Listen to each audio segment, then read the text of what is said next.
Hola, buenas tardes, mi nombre es Isabela Ramírez Restrepo y en este video les voy a hablar acerca del intercambiador de calor de tubos y coraza. Para iniciar vamos a hablar acerca de lo que es un intercambiador de calor de tubos y coraza.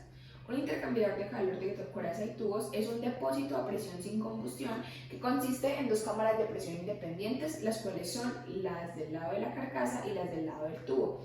Por estas dos cámaras fluyen dos medios totalmente distintos, de tal manera que cuando existe una diferencia de temperatura, estos intercambian calor sin que los medios se mezclen.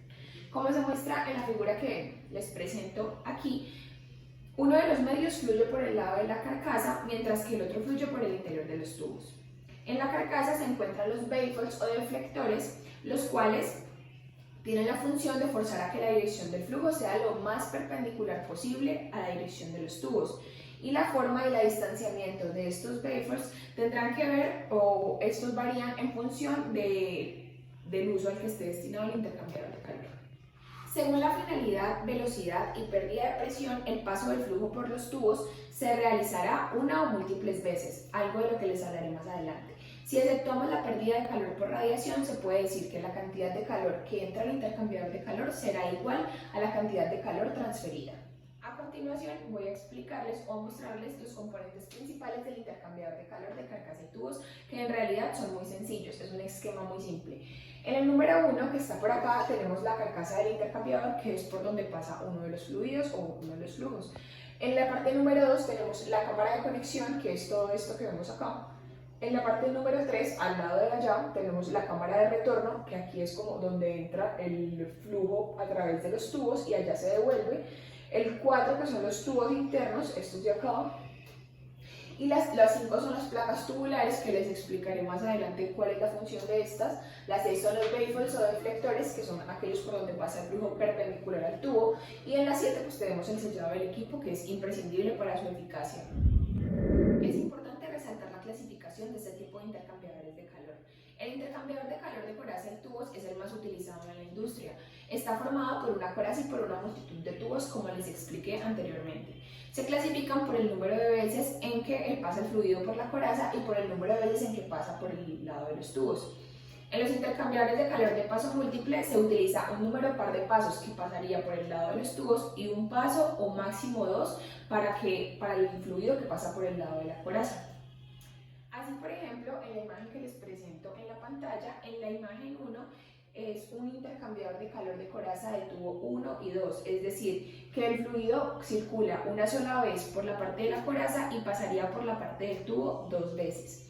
De igual forma, en la segunda imagen tenemos un intercambiador de calor de coraza y tubos 1-4, en donde el fluido que pasa a través de los tubos se repite 4 veces, mientras que el que pasa por la coraza solamente pasará una vez. En este orden de ideas voy a hablarles acerca del funcionamiento del intercambiador de calor de tubos y coraza. En realidad es un proceso muy simple, pero quiero ilustrarlo con un ejemplo para que podamos explicarlo con mayor detalle en la próxima presentación.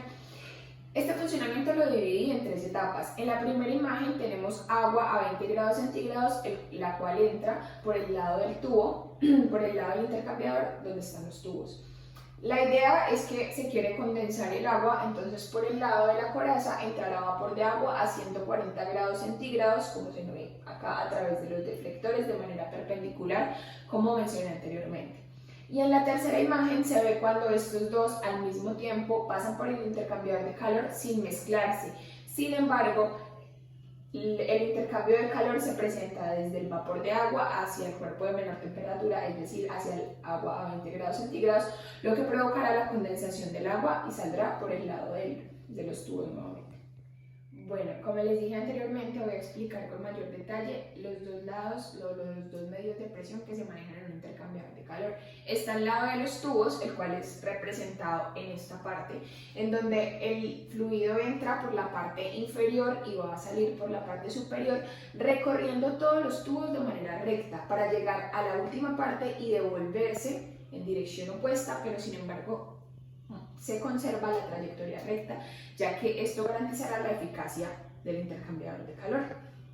En esta otra parte explicaré acerca de la parte de la coraza. Aquí sucede algo un poco distinto, ya que el fluido entra por la parte superior, como se muestra en la imagen de allá, y sale por la parte inferior, que es aquí. pero la trayectoria no es recta como se mostraba anteriormente por los tubos, sino que estos se mueven por los deflectores, de manera perpendicular para garantizar una mayor eficacia. En el intercambiador de calor de tubos y coraza existen dos piezas que me garantizarán el funcionamiento o la eficacia correcta de este tipo de dispositivos, los cuales son los tubuladores y los deflectores. Eso hace que el flujo laminar se convierta en un flujo turbulento y a mayor turbulencia en un intercambiador de calor se brindará una mayor eficacia para el proceso que queramos abordar. Para terminar, es importante decir que un intercambio de calor efectivo solo se puede producir cuando existe una diferencia de calor suficiente. Cuanto mayor sea la diferencia de temperatura, menor será la superficie de transferencia de calor necesaria. La capacidad de transferencia de calor de un intercambiador se puede medir como el resultado del logaritmo de las diferencias de la temperatura, la superficie de transferencia de calor y el coeficiente de transferencia de calor. El coeficiente de transferencia de calor viene determinado por la trayectoria de los fluidos, es decir, que depende del diseño geométrico del intercambiador. Por otra parte, el proveedor de intercambiadores de calor debe disponer de amplios conocimientos prácticos de las propiedades termodinámicas de ciertos medios bajo presiones y temperaturas determinadas, así como los factores que afectan al ensuciamiento y la compatibilidad de los materiales.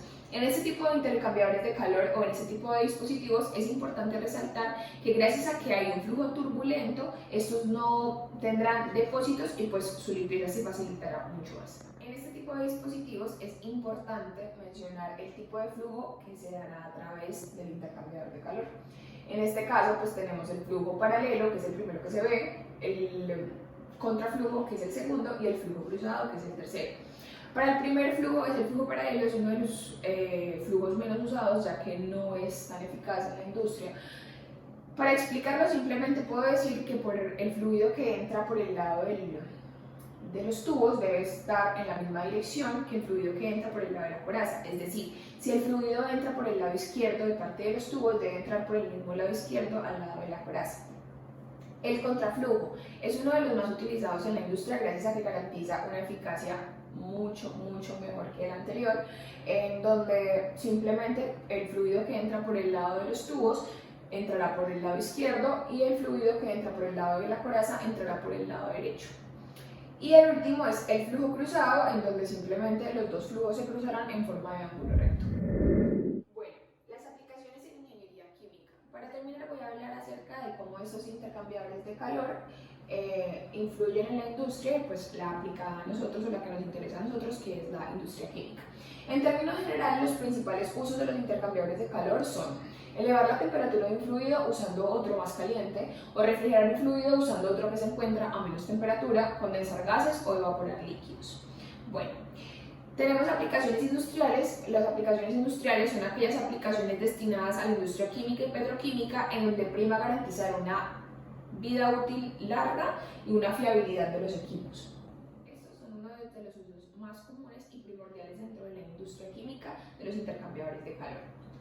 En primera instancia tenemos los intercambiadores de calor tubulares para recuperar la energía en gases de escape, donde en este tipo de intercambiador de calor se tiene como misión reducir la temperatura de salida de los gases de escape, los gases de combustión en incineradoras, desgasificadoras o gases de combustión en comburentes como el fuels o el gas natural.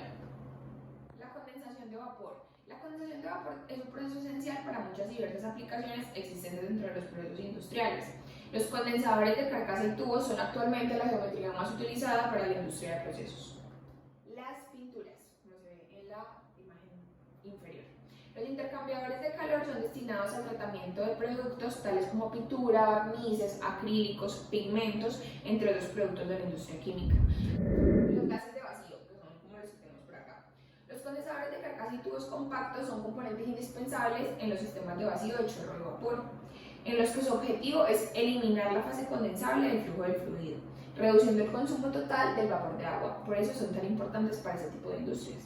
Las aguas residuales, lodos y fangos. Entre las principales aplicaciones de los intercambiadores de calor encontramos las aguas residuales procedentes desde el lavado de pasta de papel hasta los lodos de depuradora, sustratos, purines y grasas animales. Cabe resaltar que estas son apenas unas de las aplicaciones dentro de la industria química de los intercambiadores de calor. Sin embargo, se pueden ver muchas más, tales como el tratamiento de aceites vegetales, el biodiesel que tienen combinación con otro tipo de dispositivos, pero estas que les mencioné anteriormente priman los intercambiadores de calor y sus funciones y eficacia que puedan tener en todos los procesos. Bueno, y esto fue todo acerca de los intercambiadores de calor de corazas y tubos, su funcionamiento, la definición, bajo qué principios se rigen y cuáles son sus aplicaciones principales dentro de la industria química. Muchas gracias.